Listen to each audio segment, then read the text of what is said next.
Welcome back to the channel. I have some thoughts for you that are just on my mind and I want to share them. I just see a lot of people talking and appearing to take action in a way that I think is overcomplicating things, and it's just not going to work out well for them in the long run. And I just want to speak to that a little bit. I think it's so important for people to kind of have self-reflected and asked themselves, what are those few things in life that they care about? And then just try to line up their life so that it gets them those things. What are your long-term goals? You need to answer that before you know what to do today. And I feel like a lot of people are almost living on a daily basis. They just think about today, what can I do today to make money? And they're not lining it up to the big picture tomorrow. And I'll just tell you, in my experience, lining things up to the big picture years from now tends to just create so much more wealth than looking at it on a day-to-day basis. And I've also noticed that there just seems to be this perception that the wealthy people are just so smart and they're just doing all these really clever things. And in my experience, that is actually almost the opposite. They tend to hold to these very simple ideas and just follow them through. I want to talk about some simple ideas that I think are simple, that I have chosen and why I've chosen. And some of this is just it's a reminder to myself to stay focused on those simple things. There is a saying that goes something like, you can have whatever you want, but you can't have everything you want. So basically, you can choose a few things, and almost no matter what they are, you can have them, but you can't have everything. It's just clarifying to me what I see in reality. There's a few things that you can sacrifice for and get, but in order to put your time and focus on one of them, you have to take time and focus away from something else. And if you don't know what those few things are, then you don't know what to spend your time and focus on.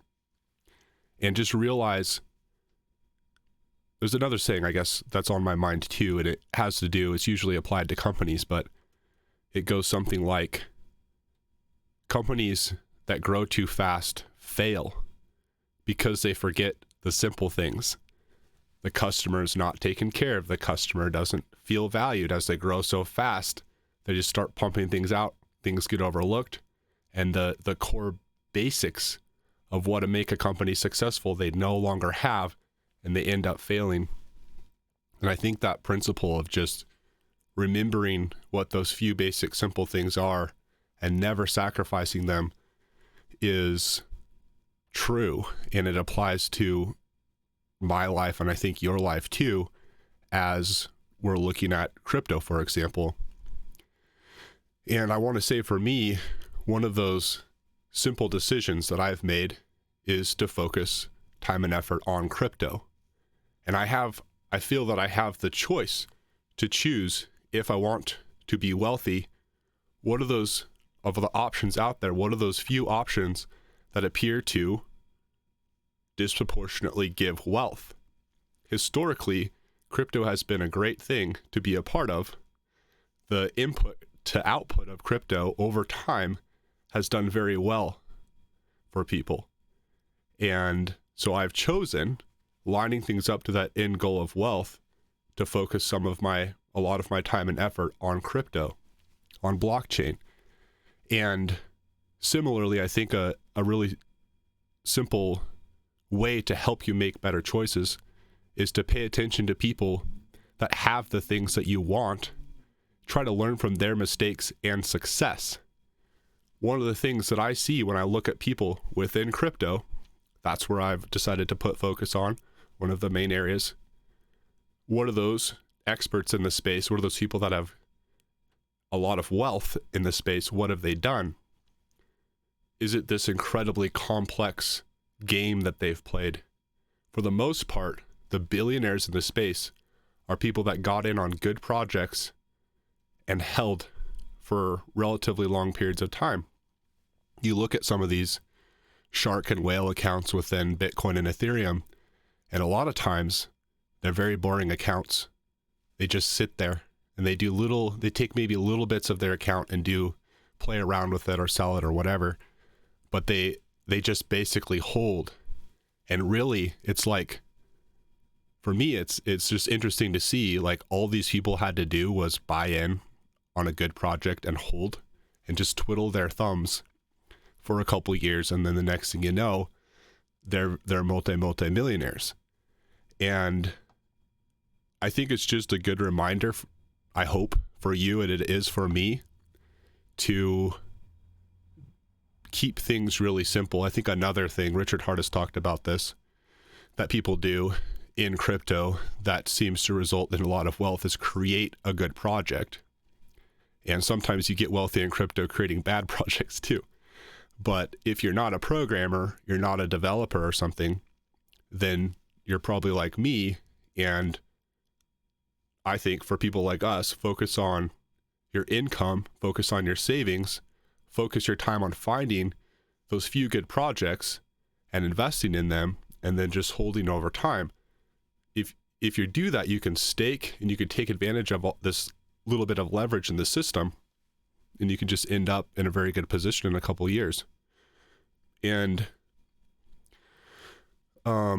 there's Crypto Coffee, who was kind enough, by the way, to call me out on Twitter in a very positive way, and I really appreciate that. But I was watching one of his videos today, and he was talking about Hedron and the big HSI days on November 13th, which I've been talking a lot about. And I want to share with you part of his video talking about that right here.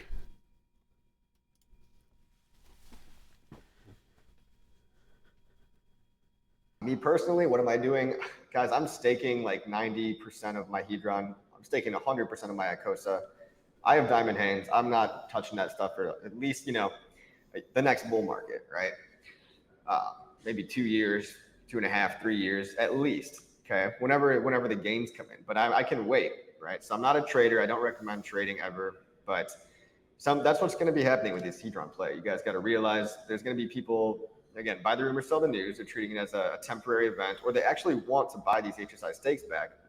Now, me personally, I've got a little bit of liquid Hedron, because if I do see HSIs on sale for a good deal, I might want to buy them. But I'm actually going to have to calculate the USD dollar value that I'm paying, because I don't want to overpay for an HSI stake. If I'm paying 2x or 3x like what they actually should cost, like people are currently doing that today, which is why I speculate that people are still going to do that on the big liquidation day. And I don't like overpaying. I mean, it's only 90 days old. All these stakes are only 90 days old out of 15 years. To me, that's not enough of an incentive. Like if at that point, I'm just going to make a fresh HSI stake myself and do it the old-fashioned way. Go to go.hex.com and make a max link stake. Only if I see these stakes on a discount would I consider buying them personally. So again, I'm keeping 10% liquid just for the chance that maybe these stakes have some kind of a deal on them. I don't expect them to, and so my action on that big liquidation day will probably be nothing at all. Probably be do nothing at all, because usually, guys, that's what you got to do. That doesn't sound like a bad plan to me. It's pretty straightforward, pretty simple, and he has the ability, like he said, he has 10% liquid. If there is just a fire sale or something, he can act on that, but he's not worried. And if the opportunity arises, he's going to take action on it. Otherwise, he's just going to sit and hold. And for me, looking back at the actions that I've taken that have resulted in the best end result, it has looked a lot like that. And really, that's what's on my mind. And I wanted to share that with you guys. So I wish you all the best. Thanks for watching. I'll talk to you in the next video.